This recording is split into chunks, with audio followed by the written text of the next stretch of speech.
Irmãos queridos, eu quero saudar a todos com a paz do Senhor. Amém. De vez em quando acontecem essas coisas assim.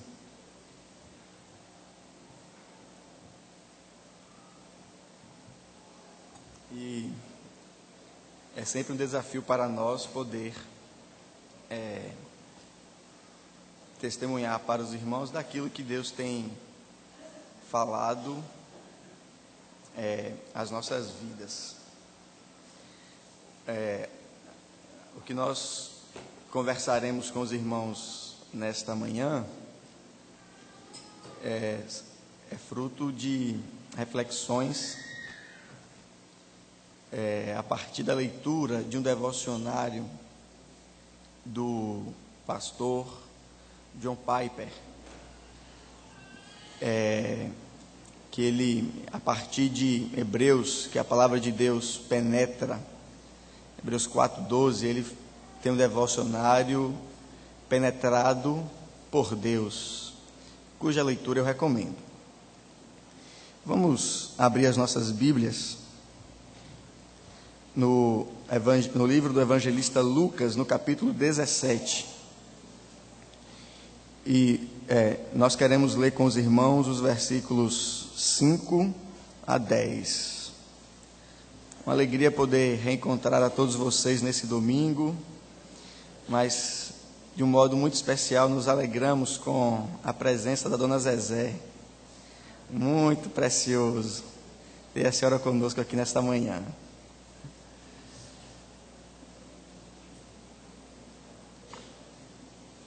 Lucas, capítulo 17, de 5 a 10.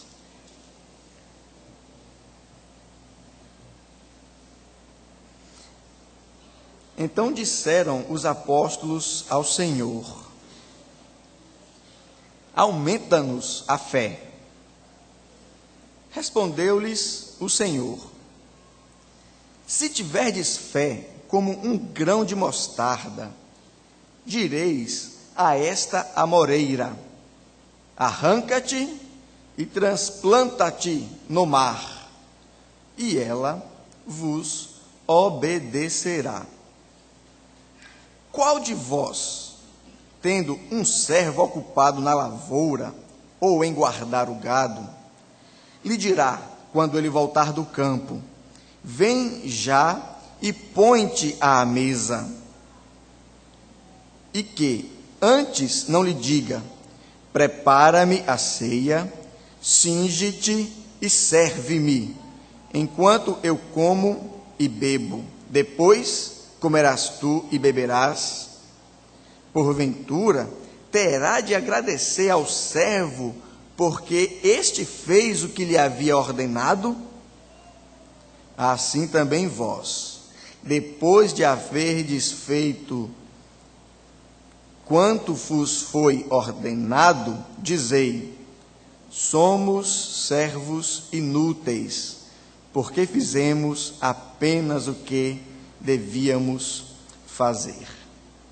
Deus de amor, Pai de bondade, Deus eterno, Senhor e soberano Deus, estamos na tua casa, congregação dos santos, reunidos em torno do teu altar, e suplicamos, ó Deus, a tua misericórdia, a tua graça. Com humildade, fala aos nossos corações nesta manhã, ó Deus. Que a tua palavra seja impactante em nossas vidas. Deus amado, que a tua palavra seja relevante para a nossa vida e a nossa existência, exortando-nos, corrigindo-nos, abençoando-nos, cumprindo em nós o propósito que o Senhor estabeleceu antes mesmo da fundação do mundo. Deus faz isso, é a expectativa do nosso coração, no nome de Jesus. Amém. Amém, irmãos. Esse texto de Lucas narra um acontecimento na vida de Jesus com seus discípulos, no trajeto que Jesus fazia até Jerusalém, quando em Jerusalém ele então será tomado pelos judeus e sofrerá toda aquela via crucis e por fim será sacrificado pelos nossos pecados. Então, é no caminho para Jerusalém. Lucas faz esse registro desse percurso de Jesus até Jerusalém de forma muito detalhada, nos capítulos 9 até o capítulo 19, quando ele finalmente entra em Jerusalém de forma triunfante. Muito embora Lucas não tenha sido uma testemunha ocular, presencial, dos atos e dos pronunciamentos de Jesus, nós vamos ver que Lucas ele faz o seu registro a partir de uma investigação percussiente, pormenorizada dos fatos e acontecimentos, a fim de registrar o seu evangelho e a fim de escrever o livro de Atos também, que é de sua autoria. E no seu relato ele demonstra assim, um interesse especial por aqueles que na época eram negligenciados, crianças, mulheres e pobres, registrando de uma forma muito bonita a solicitude de Jesus para com estas pessoas negligenciadas. E de uma forma muito especial também, é digno de destaque na estrutura literária do Evangelho, o registro que Lucas faz desta jornada de Jesus até Jerusalém e o seu sacrifício na cruz, enfatizando de uma forma brilhante a soberania de Deus, na medida em que Jesus dirige-se à cidade onde deve morrer pelos pecadores. E o texto que nós lemos, como já falamos, corresponde a um diálogo de Jesus com os seus discípulos, exatamente nesta viagem para Jerusalém. E uma leitura apressada, rápida desse texto, dá a impressão para este leitor apressado de que esse texto não faz muito sentido. Observe, esse texto, para quem lê assim de forma muito assodada, rápida, sem a devida parcimônia para o estudo, vai pensar logo, não faz sentido. Os discípulos, após algumas palavras de Jesus sobre os tropeços, é inevitável que venham os escândalos, mas ai do homem pelo qual eles vêm.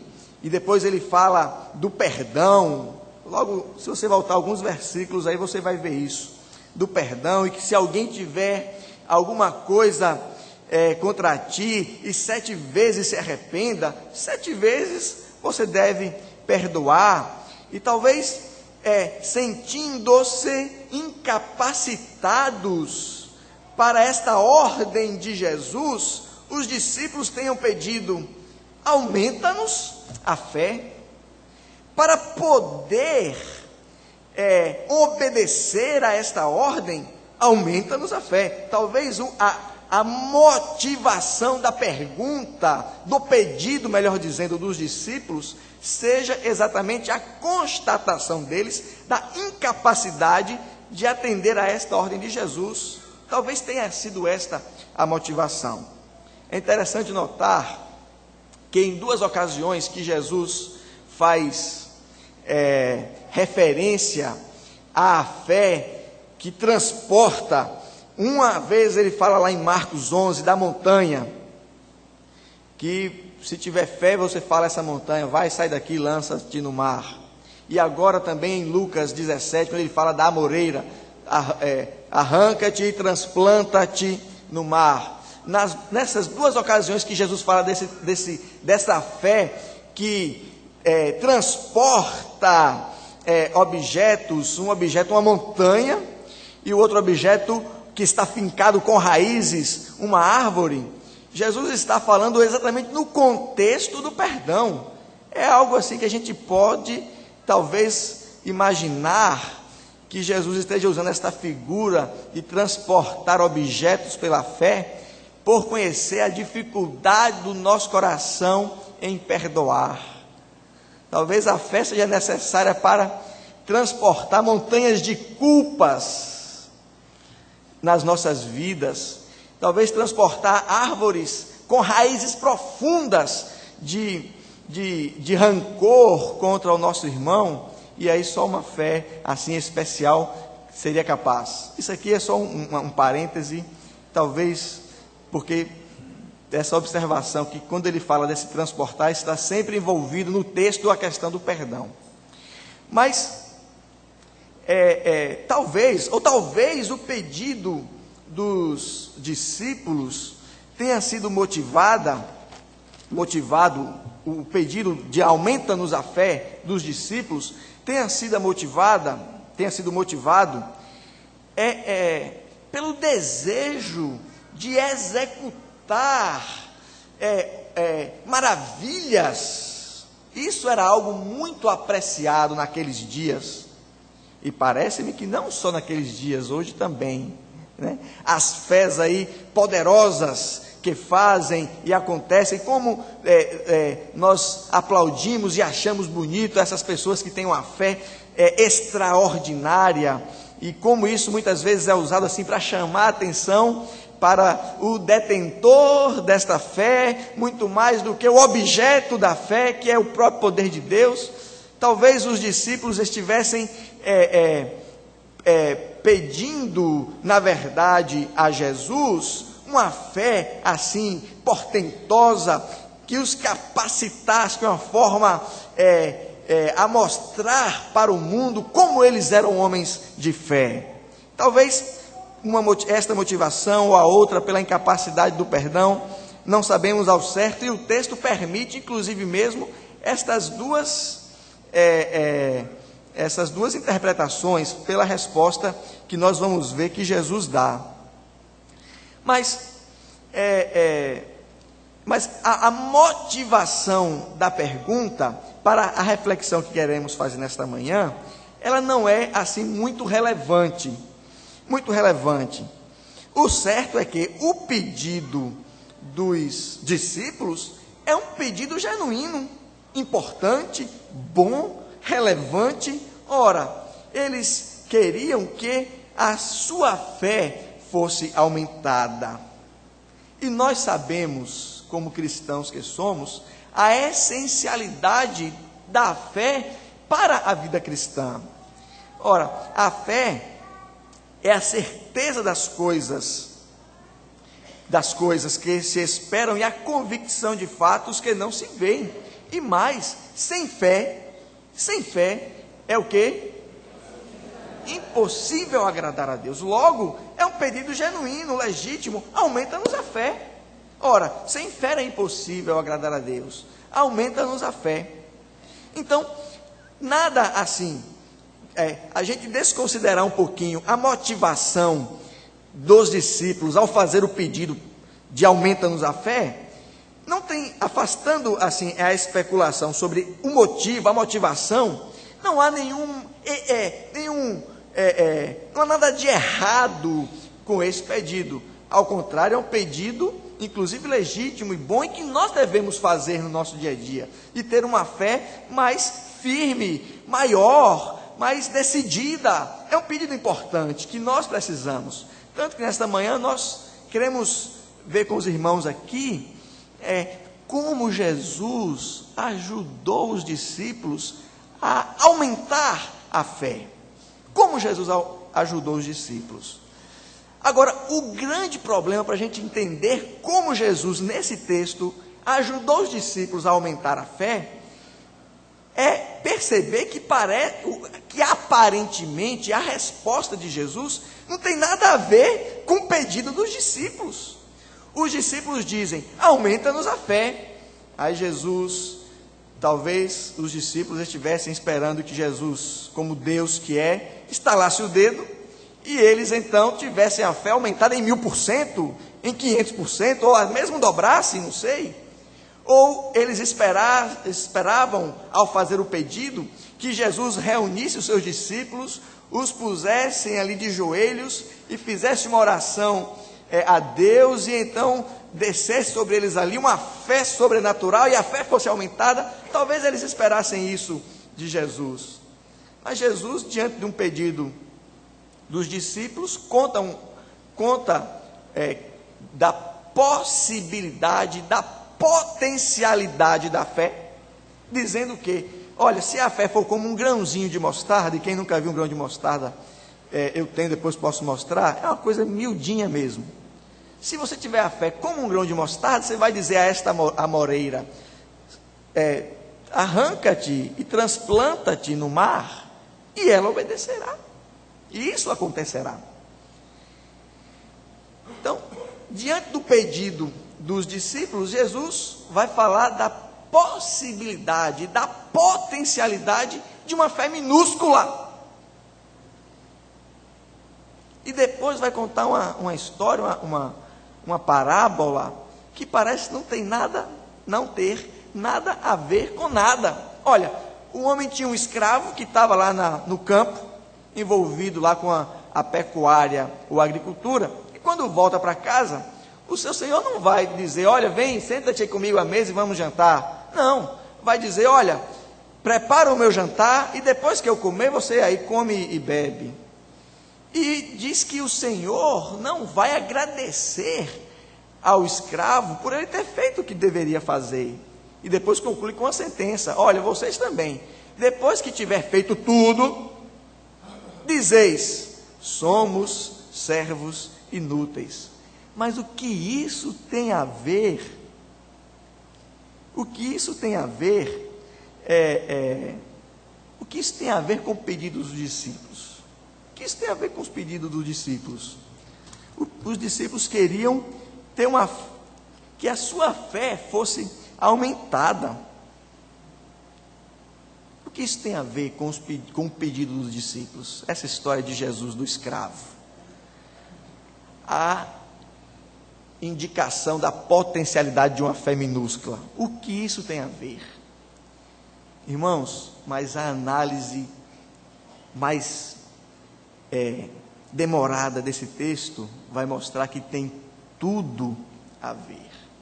Tudo a ver. Nesse texto aqui, Jesus ajuda os discípulos a aumentarem a fé por 3 motivos. 3 motivos, presta atenção. Por 3 motivos. Primeiro, Jesus ajuda os discípulos a aumentarem a sua fé, focalizando o poder de Deus em vez do tamanho da fé. Percebem isso? Quando Jesus fala da fé como um grão de mostarda, ele está desviando a atenção dos discípulos para o tamanho, a quantidade, a intensidade da fé, para o que é de fato importante, o objeto da fé, que é o poder de Deus. Ele está falando, olha, se a fé for como um grão de mostarda, que é pequenininho, então ele já tirou aquela, porque eu quero que aumente, se uma fé tão pequenininha já move de uma forma extraordinária o sobrenatural, e o poder de Deus age. Então ele desvia o foco, não é o tamanho da fé, é o objeto da fé, é o poder de Deus. Então fica claro que o elemento crucial de grandes realizações na promoção do reino não é a quantidade da nossa fé, mas o poder de Deus. É Deus que move a amoreira. É Deus que move a amoreira, e não o homem que tem uma fé grandiosa. É Deus que move. E Deus não faz isso, ou a ação de Deus não vai depender necessariamente da quantidade da fé, e sim do seu poder, da sua sabedoria e do seu amor. Então Jesus tira o foco, não é o tamanho da fé, é o poder de Deus. Porque se for miudinha, como um grão de mostarda, ainda assim, não é o tamanho da fé, é o poder de Deus. Assim, Jesus, quando Jesus, observe que coisa impressionante, em 2 ocasiões no ministério de Jesus, Jesus faz comentários do tamanho da fé. Uma é quando ele encontra aquela mulher cananeia, a mulher cananeia que a filha está tomada de demônios, e ela vai clamar a Jesus para que Jesus possa ajudar a sua filha, e Jesus não dá muita atenção para ela, e ela insiste, diz: olha, eu não vou dar, tirar comida da mesa para dar para os cachorrinhos. E a mulher fala: mas Senhor, mesmo os cachorrinhos comem das migalhas que caem da mesa do seu dono. O que é que Jesus diz? Mulher, grande é a tua fé.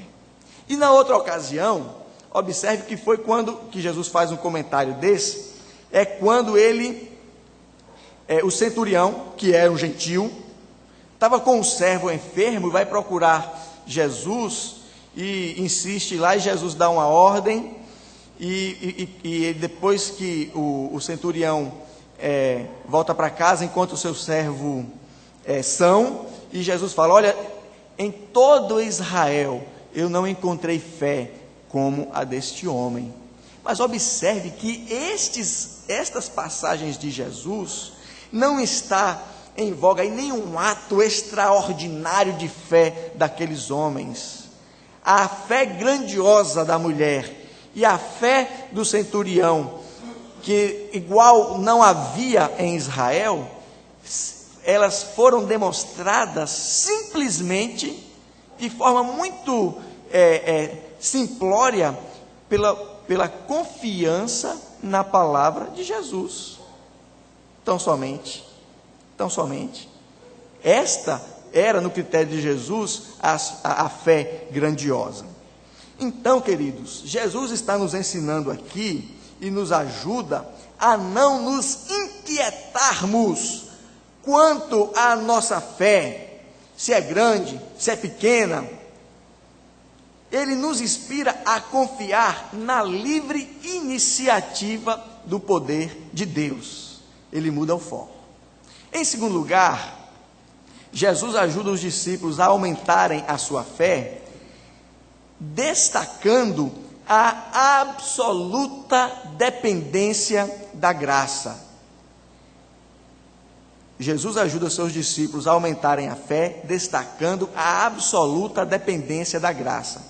Vejam vocês que, porventura, no versículo 9, terá de agradecer ao servo, porque este fez o que lhe havia ordenado?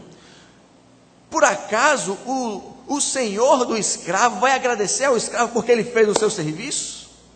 Não, de jeito nenhum. O senhor do escravo não se torna devedor deste quando este realiza muitos trabalhos.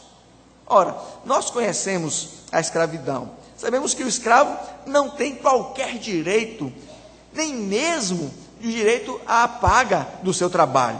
É um escravo, nem vontade própria tem. O escravo, quando levanta pela manhã, ele não pode dizer: eu hoje não quero trabalhar, vou ficar na cama até mais tarde. Ele é um escravo, ele é um servo. E o dono e o senhor jamais se tornará devedor pelos muitos trabalhos que o escravo tenha realizado. Isso significa que Deus nunca é nosso devedor, não importa o que façamos ou deixamos de fazer. Ao contrário, seremos sempre devedores para com Deus. E nunca seremos capazes de pagar esse débito, nem isto é esperado de nós. Queridos, nós somos servos inúteis, pecadores.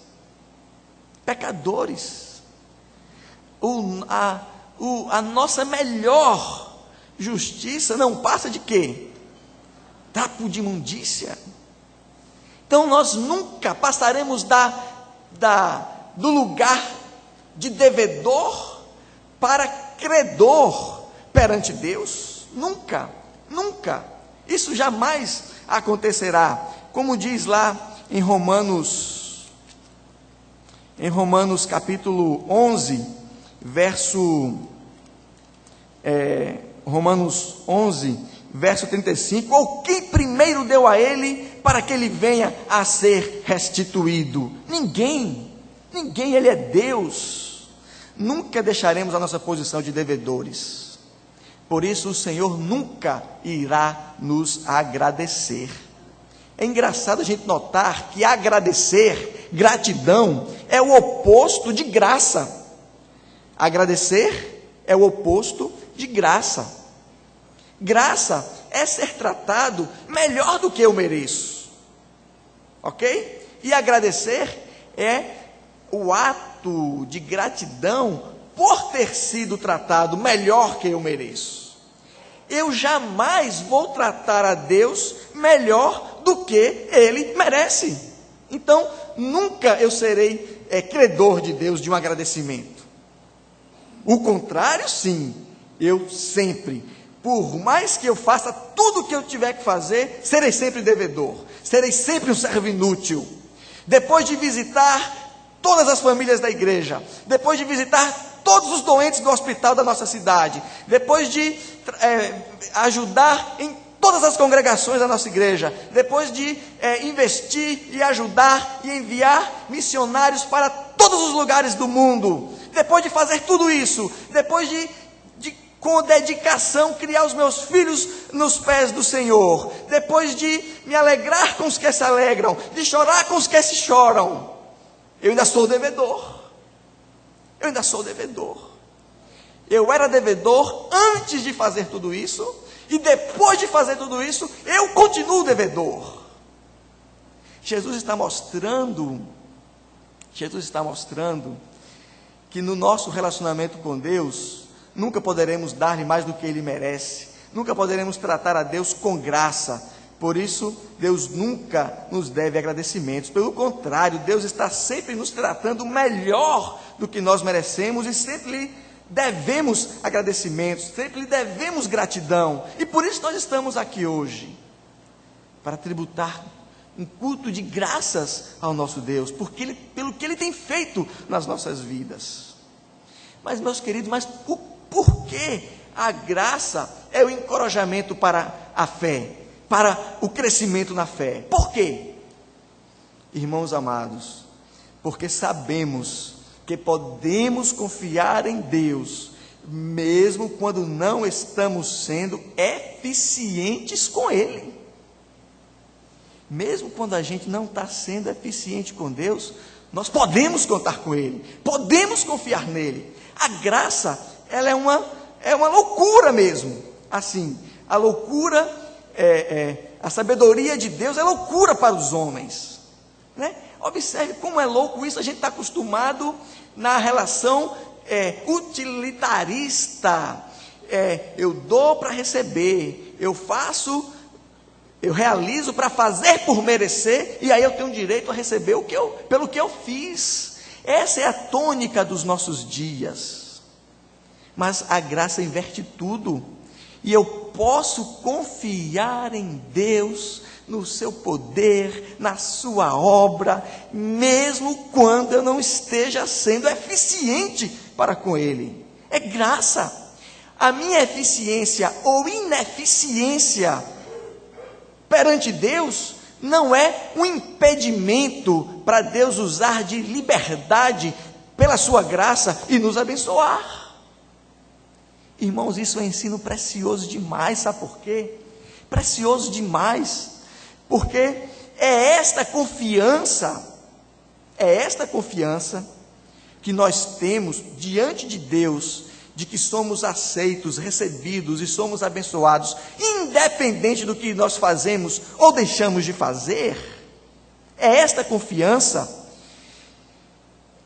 exatamente esta confiança que é a motivação que precisamos para melhorar o nosso desempenho e a nossa eficiência para com Deus. Observa como é precioso isso, porque a absoluta dependência da graça é importante para aumentar a fé.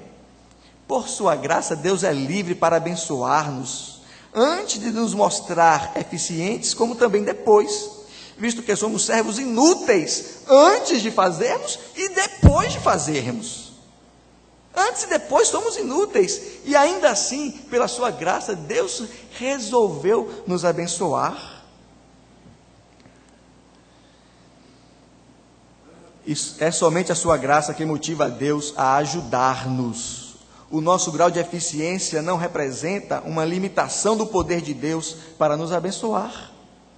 É engraçado uma frase de um advogado norte-americano que se notabilizou no trabalho, tanto no trabalho nos tribunais, como no trabalho pastoral para apaziguar os Estados Unidos durante a Guerra de Secessão.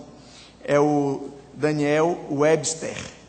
Ele dizia assim: a fé é a âncora que lançamos no mar da misericórdia de Deus, da misericórdia divina, e que nos preserva do naufrágio nos momentos de desespero.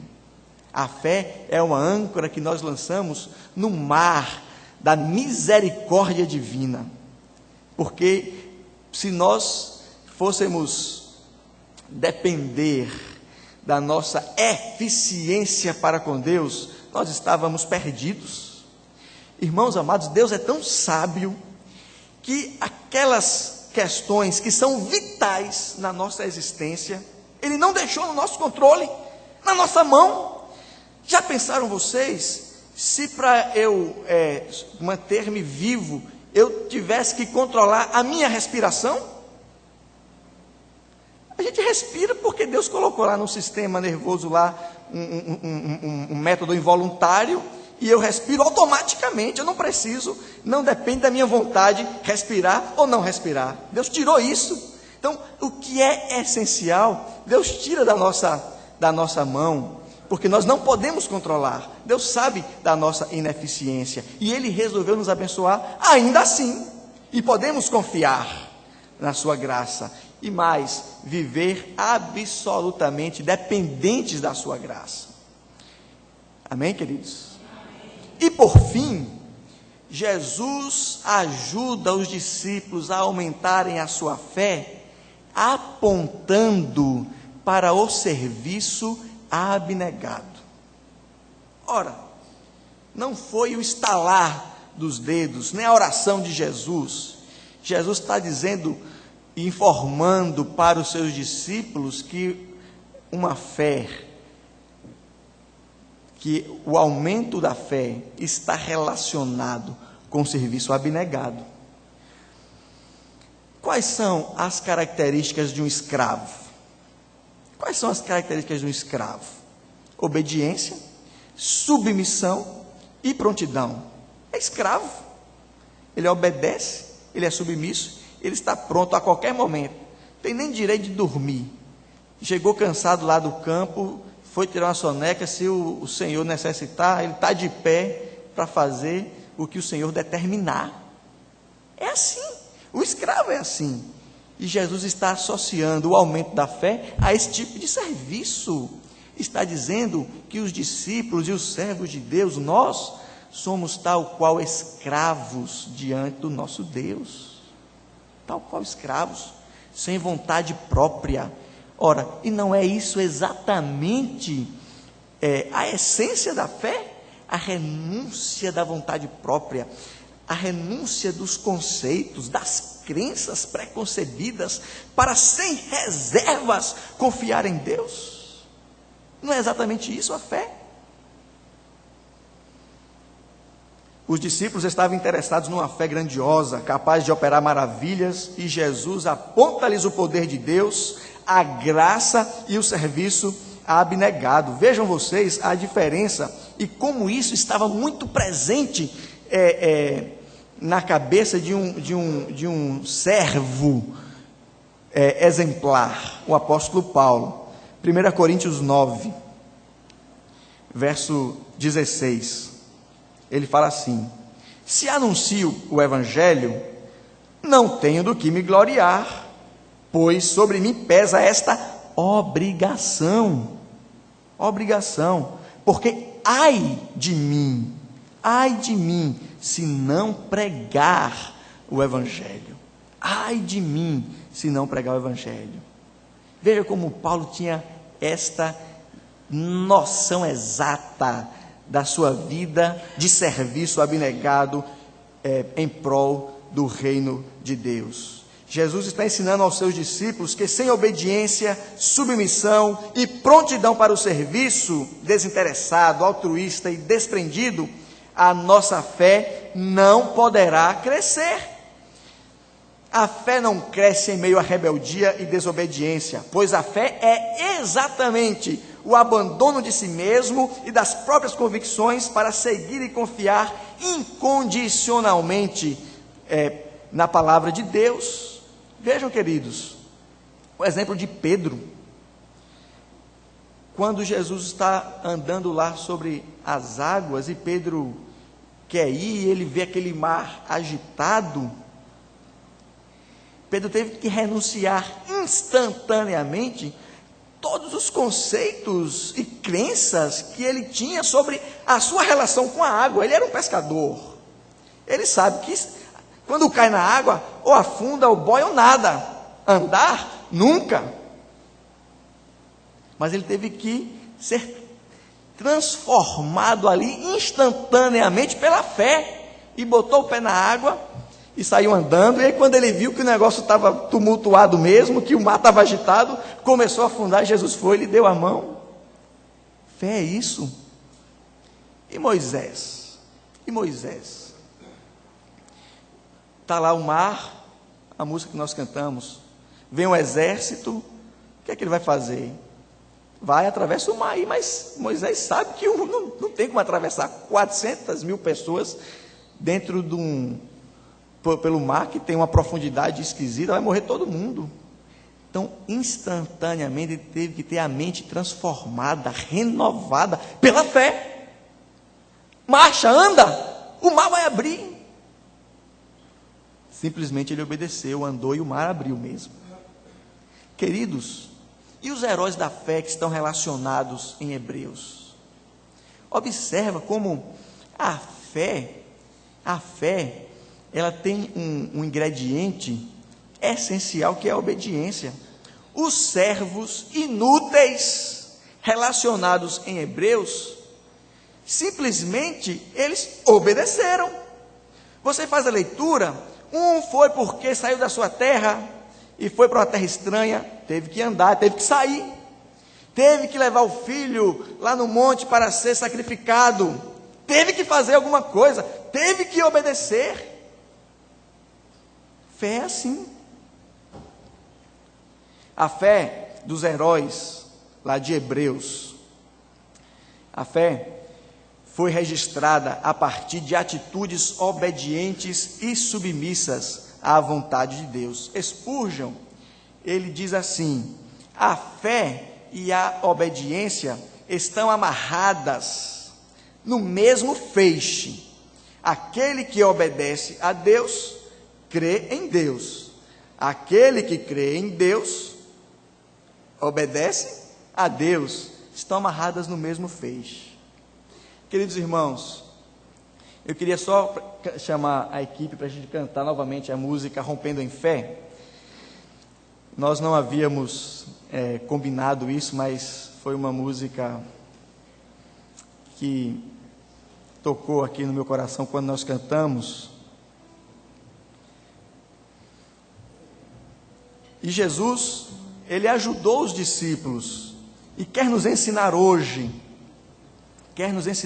que crescemos na fé quando estamos focalizados no poder de Deus em vez do tamanho da nossa fé. Quando dependemos radicalmente da graça e quando nos dispomos para o serviço abnegado. E para concluir, antes de nós cantarmos este cântico, só queria ler as palavras de João, apóstolo João, na sua primeira carta, no capítulo 5, nos versos de 1 a 5, que ele diz assim: todo aquele que crê, veja qual é a vitória que vence o mundo, gente. Todo aquele que crê que Jesus é o Cristo é nascido de Deus, e todo aquele que ama ao que o gerou, também ama ao que dele é nascido. Nisto conhecemos que amamos os filhos de Deus, quando amamos a Deus e praticamos os seus mandamentos, porque este é o amor de Deus, que guardemos os seus mandamentos. Ora, os mandamentos não são penosos, porque todo o que é nascido de Deus vence o mundo, e esta é a vitória que vence o mundo, a nossa fé. Quem é o que vence o mundo, senão aquele que crê ser Jesus, o Filho de Deus? Amém? Vamos cantar esse hino e logo depois eu vou pedir ao reverendo para fazer uma oração, encerrando este momento.